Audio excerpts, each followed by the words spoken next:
whiteness, if you know the history of the whole concept of the white race, where it came from and for what reason, you know that it was a trick and it's worked brilliantly. See, prior to the mid to late 1600s in the colonies of what would become the United States, there was no such thing as the white race. Those of us of European descent did not refer to ourselves by that term really ever before then. In fact, in the old countries of Europe, we had spent most of our time killing each other. We didn't love each other. We weren't one big happy family. The side of my family that comes from Scotland, hell, they didn't even worry about fighting people outside of Scotland. Highlanders and lowlanders just fought the hell out of each other. So there was no white race, but in the colonies of what would become the United States, what did we see in the 1660s, 1670s? We began to see that Africans of indentured servant status, many of them not enslaved yet, they were not necessarily permanently enslaved. Some were, others were indentured like many poor Europeans for periods of 7 to 11 years. They could work off their indenture and then they would be free labor technically. Realized, as did the white indentured servants, the Europeans who hadn't even been called white yet, that they had a lot of things in common, like the fact that they were all getting their clock cleaned by the elite. And so they would get together more than our history books taught us, to foment rebellion against the elite, to try to get a better deal for themselves on the basis of economic necessity and economic justice. And what did the elite do? When you see that you're outnumbered by black and white folks who are penniless, landless, peasants, you have to do one of two things. You either have to kill them all, but you can't do that because who's going to work? Rich folks weren't going to. They had to get poor people to work. The whole point was to be a person of leisure back in those days. That was the goal, was not to work. So you couldn't kill them all. You didn't want to kill them all. You had to do the work yourself. You had to build your own levee, build your own house. No. Pick your own tobacco, harvest your own cotton. No, we're not going to do any of that. So you can't kill them, but you can co-opt them. And so the elite in Virginia, for example, in the colony, begins to give certain carrots to people of European descent, saying things like, you know, we're going to let you own a little land, not much, but just a little. And we're going to get rid of indentured servitude. Now you're free labor. And by the way, once you're free labor, you get 50 acres of land just because you're free labor, see? So we're going to cut you in on this deal. We're going to let you enter into contracts. We're going to let you testify in court. And here's the best of all. We're going to put you on the slave patrol. Hello guys, welcome back to the channel. I just hope that you're doing fine with video today. So, scholars like Theodore Allen stipulated that the invention of white race was as a result of, ruling class trying to socially control people. Look, you know that we have white people who were indentured servants and black people. I mean, people who worked on the farms together with white people. They collectively had a common means of, striving to make food for themselves, to survive for themselves. Now, the white people saw this as a threat, and they saw that, if poor white people and black people come together, they can be strong, and, they can be strong, and they'll definitely take out the elites. That's where the invention of white race came. There was nothing like white race, right? There was nothing like, get it right. Talking about white race is not about the skin color. It's not about, the phenotypic, our person looks like you. White race, the definition of white race is characterized by, the abilities to understand that you have the privileges, the impunity. Those are what I'm talking about. It's not all about color. It doesn't lie about color. Now, the invention of white race began when the elites saw to it that we need to, socially control these people. And what can we do?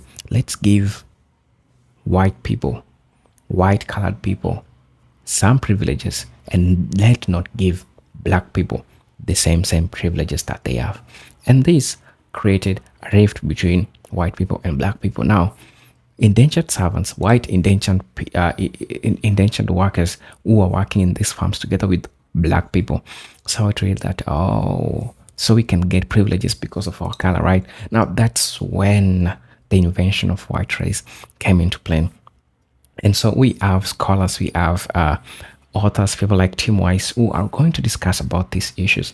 And I want us to see how he received what is called the white privilege in his lenses. This is Tim Wise, and I know most of you have met him before in other channels because other people have talked about Tim Wise. But hey, hear him out. Hear what he says. I've never hosted Tim Wise in this channel, but listen, what he says is really important in making us understand what is really happening in our society today, especially things related with the invention of white race. How did the white race come to be?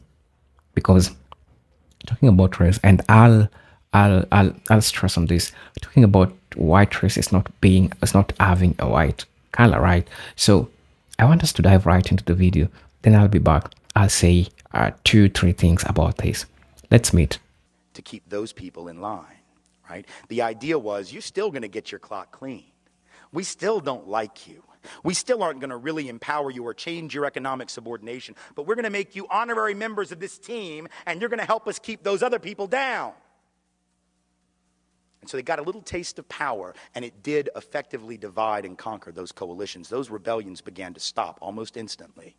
Fast forward to the Civil War era, you have rich white folks in the South, where I come from, standing up and openly admitting that the reason they're prepared to secede from the Union, and the only reason they ever articulated publicly, ever, was to maintain and extend slavery and white supremacy not only where it already existed, but into the newly acquired, that is to say, stolen territories from Mexico to the West. That was what they said. Now we lie about it.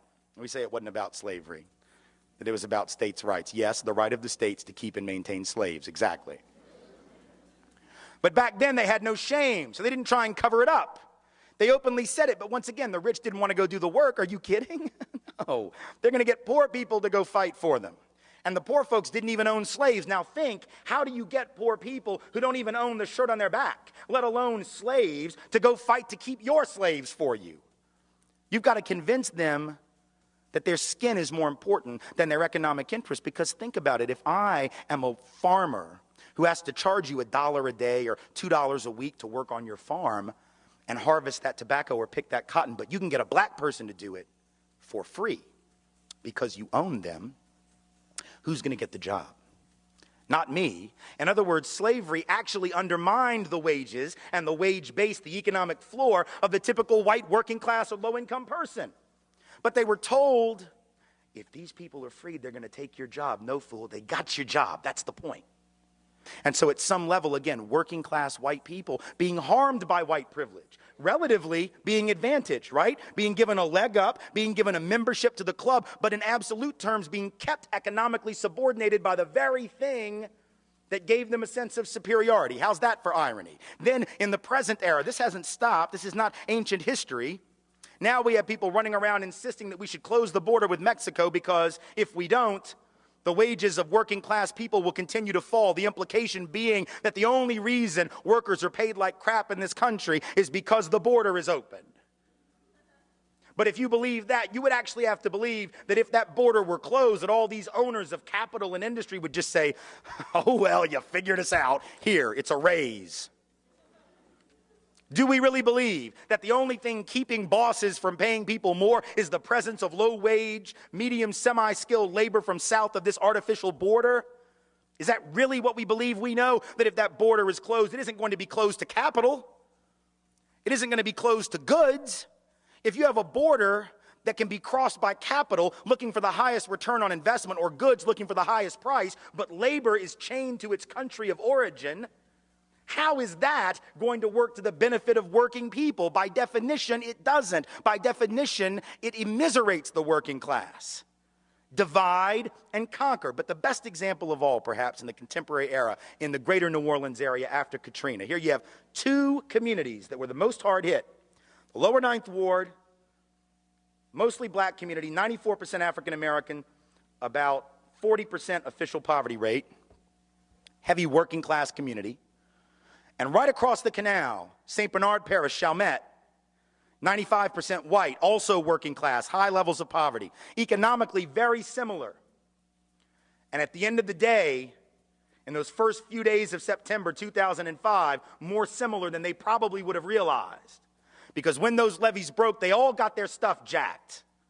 They all got their stuff destroyed. But if you had asked white folks in Chalmette, and I've done it, who was the cause of the problems in the greater New Orleans area prior to that flooding, they would have pointed across that canal at those black folks, wouldn't have called them black folks, and would have said, there, that's the problem. 70% of the white folks in St. Bernard Parish voted for David Duke, white supremacist, neo-Nazi, former head of the largest Ku Klux Klan group in the United States when he ran for governor in 1991. 7 out of 10 gladly voted for him because he was blaming black folks for all of their problems, and they bought it. What's the irony?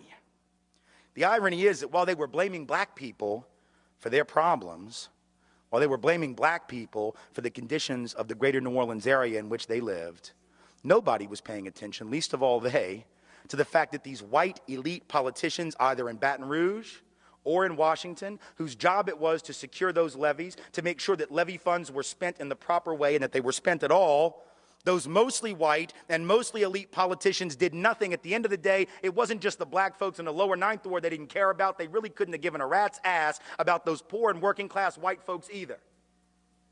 And yet, when the people of Chalmette, people of St. Bernard Parish got back into session, first time they had a city council meeting, parish council meeting after the flooding, the lights aren't even on yet.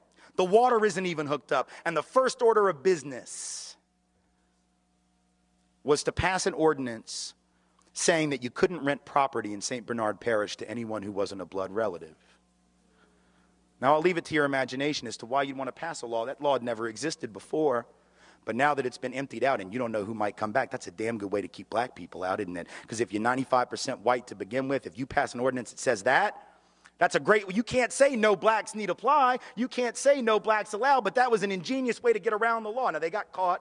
There was a lawsuit threatened and they got rid of the ordinance. But my point in bringing it up is to say, once again, divide and conquer is working. These white folks in Chalmette need to march across that canal and join hands with the black folks who've been sitting there more than willing to work with them for an awful long time and march on Baton Rouge and march on D.C. and march on the Corps of Engineers and recognize their commonality of interest. But the whiteness and the lure of whiteness has tricked these have nothing in their bank account white people into believing that they got more in common with the rich white folks on St. Charles Avenue that didn't lose anything in that flooding than they have in common with the black working class folks who live about 500 yards away.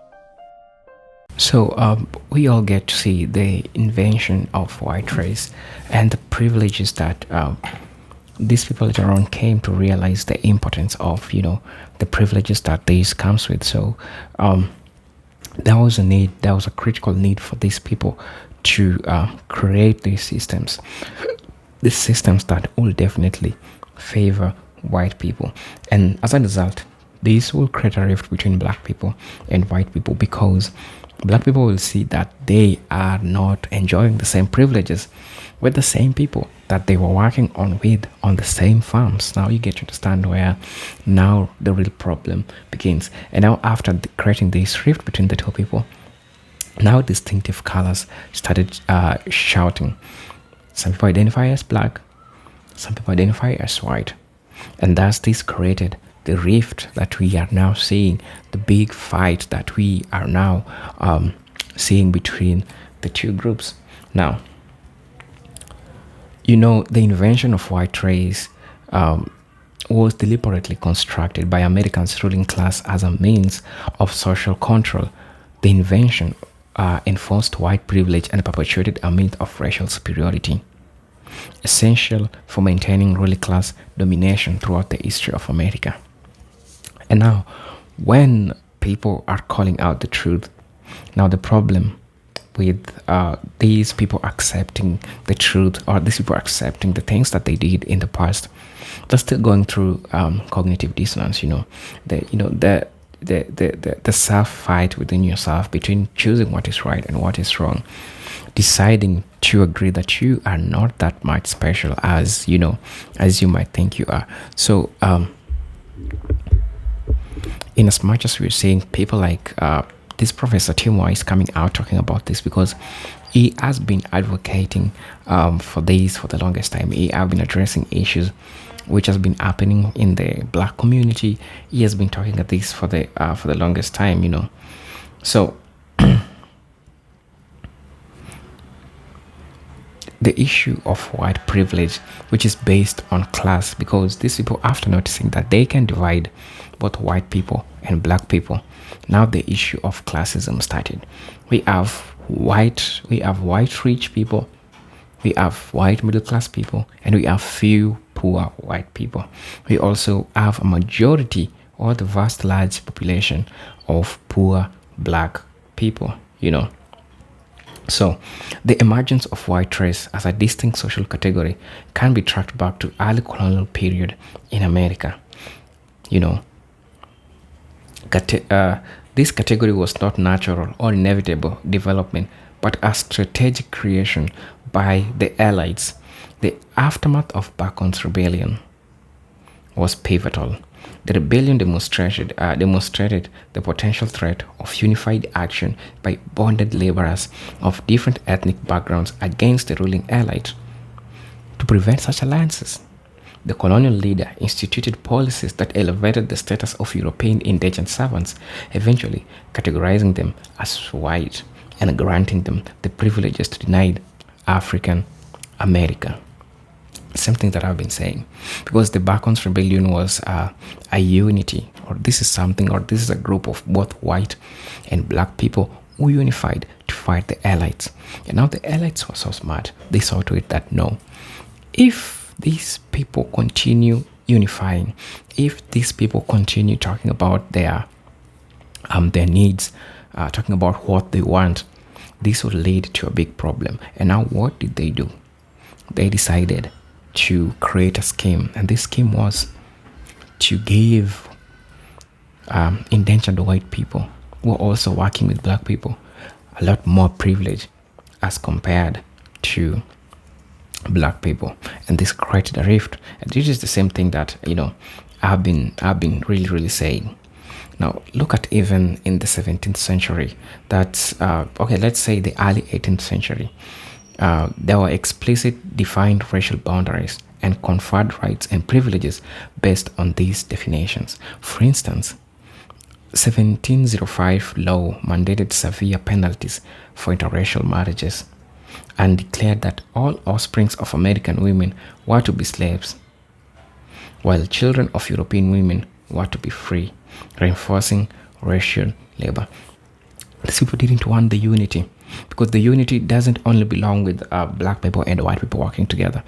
Even when black people and white people had children, there were penalties which were given to these people who had children with black people, right? And even their kids, all their privileges will be stripped off and they will be given punishment. Now you get to understand where all these things began, So Allen's work underscores the role of labor and class struggle in the invention of racial categories. The colonial ruling faced by the challenge of controlling a diverse labor force by creating a white race. They effectively divided the labor force along racial lines, ensuring that European laborers would see their interest as aligned with the ruling class rather than just African slaves. Talking about the post-Bacon's rebellion, colonial authorities offered material benefits to European indentured servants, including land, tools, and animal, once their term of service were complete. These incentives, coupled with laws that prohibited free Africans from owning firearms or testifying in court against Europeans, ensured a stack of racial divide, amongst other things which were really happening. Those were some of the things, and that's how they kept the legacy of white privilege, and they further now created what is called now the whiteness. Now the whiteness, the white race itself was now vigilant, was now relevant, because there are some advantages that were given to white people which were not given to black people. These people were in the same place most of the time. So you understand where all this rift, or where this all was created. It all started with the Bacon's rebellion, because they saw it as a threat. And when they saw it as a threat, they did want to find a way of trying to eliminate this, trying to fight this. And as a result, they managed to do it, So, and all of these things are so relevant today, talking about economic inequality between white and black people, talking about mass incarceration, talking about educational disparities, talking about health disparities or health inequalities, amongst other things which has been happening, right? So it's really, it's really, really important to identify that there was nothing like white. People worked together, and later on, these people created the seed of enmity between black people and white people by creating rift. And how did they create a rift? They gave privileges, and that's how even the white privilege was created, amongst other things. And that's how it came with all the whiteness, everything that you're seeing. So I don't know what you're saying about this video, but I'd like you to tell me what you think about the presentation by Tim Wise. I agree with everything he says, and I know some people don't always agree with Tim Wise, but for this one, I agree with him. This is the first time I'm hosting Tim Wise on this channel. I've never done that, but I hope we all get to see things from his lenses, get to learn from his lenses. As you know, this is your presenter, Eugene Tech Stories, and I hope to see you in my next video. Until then, peace, love, and harmony. Salute.